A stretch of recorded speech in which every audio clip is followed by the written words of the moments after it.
Așteaptă de sus porunca lui Dumnezeu ca toate acestea să explodeze. Să nu ne temem. Mântuitorul ne-a spus și a spus prin Sfinții Apostoli și nouă tuturor până la sfârșitul veacului, așa cum a spus Mitropolitul Ambrozie.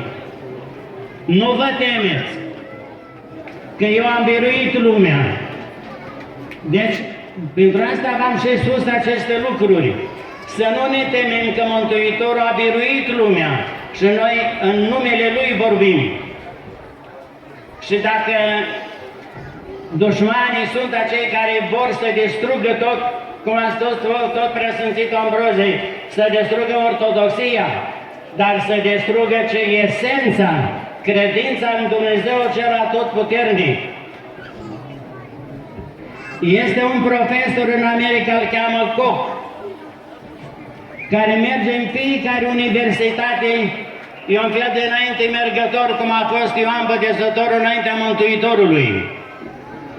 Și spune, urmează o singură credință pe pământ, o singură biserică, un singur guvern, o singură mărturisire de credință. Nu mai sunt biserici, cum suntem noi care păstrăm adevărul. Se va face o unitate, așa spun ei.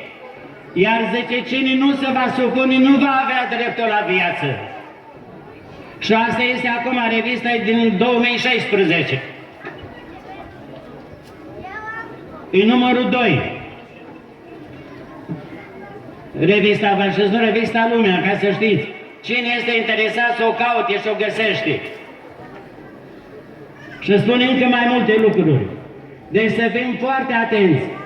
Suntem în acest veac apocaliptic, anticristic. Faptele sunt, cum spunea Sfânt Apostol Pavel despre tesaloniceni sau către tesaloniceni.